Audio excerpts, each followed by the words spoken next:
the Pioneers game, by the way. Are you wait, now are you going to sit in our section or are you sitting one over? We're 102 is where our seats are. So I'll be right there. Oh, yeah. We're I think Steve said I'm section 102 row E.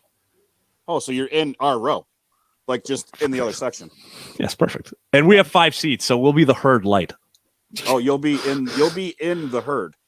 I'm so Yeah, you're gonna be in the. You're gonna be like a part of the like break off branch of the herd in the other section. We're the herd adjacent. I mean, those guys. Let me tell you. I mean, Jordan was there last night. Scotty was there last night. Jordan's been to a few other games, and I mean, you guys. It's insane sitting with these guys, and for these guys to literally rattle a team so early and get in their heads, no team stands a chance. Like we had a kid last night, Lebanon Valley kid. Puck didn't even drop yet. He's sitting on the boards and he looked up and his eyes only got wider. And I mean, these kids do their research. All right. They research everything possible. You know, they'll research the win percentage and just keep flashing it on a cell phone through the glass, showing each players are coming off the ice. I mean, they're just on them from warm-ups to when they get off the ice. And man, that's so heavy. It's brutal. That's what I said to Jackson when I was talking to Jackson Rotowski. I was talking to him today. I was like, "Oh, that's good. So whoever wins tonight is like, oh, congratulations, you get to go get yelled at in Utica Saturday." Well, the rumor has it that when we played Manhattanville, we had a little scrum. Everybody knows about the scrum where players got thrown out and everything else. Well, I guess the referees came over to the bench and the referees asked the head coaches, what do you want to do here? And the Manhattanville coach said, and I can't quote it, I don't know if it was exact, but somewhere along the lines of, we just want to get out of here. And it wasn't because of the score. The game was already in hand. It was because of the herd that was sitting behind them. And the herd, if you're listening, doing a hell of a job. Keep it up. We got speaking of, Chatham's up 2-0. Oh, wow. Mm-hmm. I can't believe that's. I mean, I would rather in the second. I would rather see Naz only because they're a little bit more of a rival, and we kind of play heavy against them. Jared, why do you think that is? Oh, I don't know. I don't know. But I'm not. What I said, I'm not going to leave. It doesn't leave the group chat from earlier, but you saw it. I hate to do it. Just the gloves are off, man. Shout out, bud. Yeah. You're the kid. I know you listen to the show. You know what I'm talking about. Actually, Daniel Fontana just sent in an update. It's update is Wilkes is up 4, Manhattanville and Chatham up 3. Wow, Chatham just scored again. Yeah. They scored 8 seconds ago. God. But I'll tell you what, guys. Since we're on this topic, why don't we talk about both the men's and the women's? Get those goals out. Get them out now. They were yeah. They were both lights out in their first game of Tuesday night. The ladies won 4-0 against Alverna University. They put 20 shots on goal in the first period. They ended up with 60. Yeah, thanks for coming. Angela Hawthorne with the shutout. I mean, obviously the men get a lot of attention because they're number 2 in the country and they are just a fantastic team. People, you got to realize just how good the women are too. I think the women have been good for a while. Like, I mean, they've had their stints here and there. It's really, I don't want to say sad, but it's really unfair to say that, they're forgotten, but they shouldn't be, because it's good hockey. It's a different brand of hockey, and it's good brand of hockey. I've seen a handful of games, and it's the women's rules of there's not supposed to be hitting, but the positional play that these women play and the way that they play it, it's unbelievable. And the way that the Utica women play, it's a good hockey game. I mean, 60 shots. I mean, men's teams don't even do that. No. I mean, although Utica men's almost. I was gonna say it honestly became a running joke out in the hallway. The Utica women were there, obviously doing their 50-50 thing and everything else, and the running joke was, I go, so now since this game's in hand, what do you think? Do you think they're going to beat your shot total for the night? And the women joked around and said, we don't know, but at least we got them in something. So, I mean, but good on them. They're both so far they're both 1-0 in the playoffs, and they're moving on. I mean, Jordy, you saw the men's game, you didn't see the women's game, but you followed a little bit of it, didn't you? Yeah. So I mean, it is what it is. It's all hockey in Utica. Yeah, and And I'll tell you that men's game, I mean, they what was it? Not even 2 minutes in when Jason Dobe scored the first goal, and it was just off and running from there. And you could just see, you're right, Jared. Lebanon Valley was just so frustrated, almost right from the get-go. And that 5-minute major did not help at all. No. They got that was just a complete free-for-all at that point. It just, the floodgates opened, and I mean, I still find it. I mean, we know how hard, having Gary on the show and talking, like, the goal is getting to the NCAAs. I think with the team that he has, it's a very great possibility. And last night is just a showing. I mean, even through the conference, I mean, they've only lost. Right. I mean, they've destroyed the conference. Well, they didn't lose the conference. Yeah, they're undefeated in conference play. Yeah. So, I mean, I've actually tallied the goals today. It's like something like 150 to 41. Yeah. Like, and that's through the whole season. That's not even including that's everything. And that's ridiculous. Like, you're up 100 goals against all of your opponents in a season. Right. Like, all they do is score. Like, they just score. And they score from everywhere. Oh, yeah. Oh, no doubt. No doubt. I mean, 7 goals in the second period last night alone. Yeah. Remy Parker. Jesus. Oh. Dangles. Completely undressed him. I've seen this last night. The third period, the Pioneers would gain the red line and just dump the puck and just kind of wait at the blue line. It's like, and sit. And Scotty, you sat with me last night. I said the joke. I go, well, you know what? You saw our offense. Yeah. Now you get to deal with our defense. Good luck with that. Man. They had, I think, they had 3 total shots in the third period.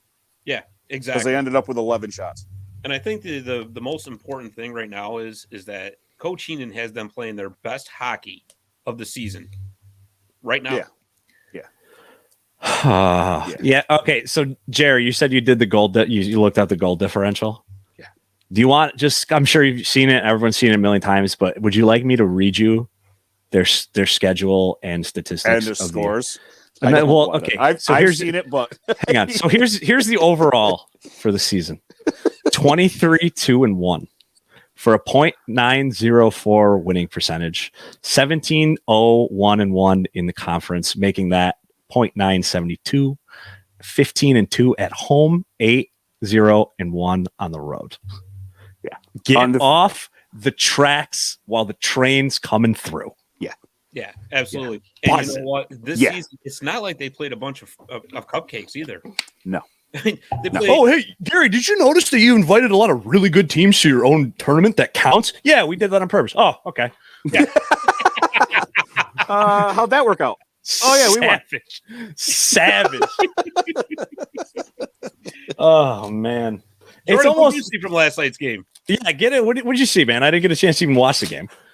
Yeah, most of it was just you just saw the offensive firepower they really had. Yeah. With every line. And then, like you said, in the third period, it was just dump and have fun with our defense. Yeah. That's all the third period was. And not only that, they had the herd right behind their bench getting in their head. And I may have been yelling with them too. Love it. I won't confirm nor deny, but I'll confirm it. I mean, I was yelling as well. Hey, I was yelling way more than you were, but either way, I'd walk out of every game there with no voice, and they got it done because when Lebanon came in with under a .9 save percentage and under a .3 win percentage, they weren't going to win. Yes. Right. Yes. Jordan told me that. He told me, he goes, "Do you know this?" And I'm like, "Oh no."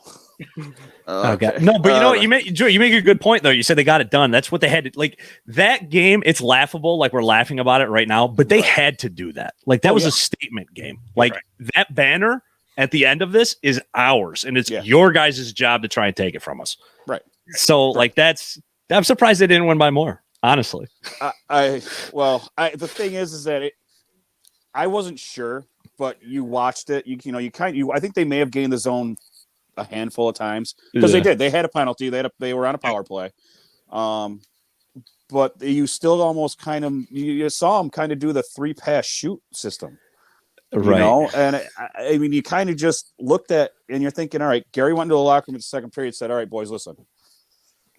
calling off the dogs. If you got it, take it. Don't get hurt. Nothing stupid. Like Right. that's basically, you saw that the whole third period. That was the fastest period of hockey I've ever been in. So all three of you were there last night, right? Did I hear that correctly? Yep. So it was raining, and I didn't really have a chance to check my phone, and I got home super late. And the first thing I saw, I hadn't seen the score. I just assumed they were winning. The first thing I saw when I got on Twitter was Ray Biggs tweeted out that first period was like calling a car wreck. So I don't know. I don't know what that means. I have no idea. Have you seen what he posted? He put in like the Looney Tunes like opening like cartoon theme. Was it that bad? Oh, it was the train. Like Lebanon Valley may have had a plan, may have not had a plan. I don't know. But whatever they had didn't work, and they didn't know what to do. Like they were like, I feel bad for the seniors. It's terrible to lose that way. But I know somebody that feels bad for the seniors on Saturday. So do I. Who's Wilkes playing, by the way? Because apparently that score just changed. Wilkes is playing Stevenson. They're only up by 2 now. That'll be a good game, actually. That's going to be a good game. Stevenson ain't going to go down swinging. They're going to go down swinging. There's no way they're going to roll over and die. Well, the thing is that they should beat Wilkes. Stevenson should probably get back here. Right. That's going to be that. Because if they don't, I mean. Josh says Josh, thanks for the updates, by the way. That's awesome. Yeah, going in, it's 6-4 going into the third. It's going to be a gong show. Yeah, it is. Gotta watch that. Yeah, it is. But I do got to tell you guys, so I brought my buddy with me last night to the game, and he had never been to a Pioneers game. Oh. And we were leaving. He goes, "Are all those like that?" I go, "Yeah, Yeah. This is you. And you know, it's gotten like the Herd. This is the first year the Herd's been there. So I mean, they never really the UC's never really had a student section, quote unquote. And now with the student section, right behind the visitors bench. I mean, I think they kind of they gravitated there. One game they sat, and all of a sudden I just looked over and the whole entire Herd was next to me. And I'm going, this is going to be interesting. I wanted to see how long they were going to stay there for before they got kicked out. So then, of course, me and my other buddy that I sit with, we used to be the ones that would get on the other team. So we told the ringleader the rules, don't do this, don't do that. You can say this, you can say that. And after that, it's been easy. Like they get it, and they know it. And it's just whatever team comes in. I mean, your student section is not going to beat ours. Sorry. We got some updates, by the way. Daniel says that Wilkes is playing Newman. Manhattanville's up 3 on Stevenson after 2. So that's, I mean, those are both probably good games. Yeah. Because Newman should win that game, and Stevenson should win theirs. It's playoffs. I'm not going to lie. I wouldn't like to see Manhattanville again. Only because they are Manhattanville. And they've left a bad taste in a lot of Utica fans' mouths, and pretty much I think there's the seniors now, they'll remember them. Is this true what Josh just said? The football coach is there too? Well, okay, yes. The football coach. Jordy's just shaking his head. Yeah, he's there. Yes. But they're good. It's all in. Well, here's the thing. For the longest time, I mean, it's just been a bunch of us degenerates there. Like, so now it makes sense that there's a student section, right? Right. Like, I mean, a lot of people, they should be doing this, and I'm like, it's hockey. Like, I'm sorry. Yeah, those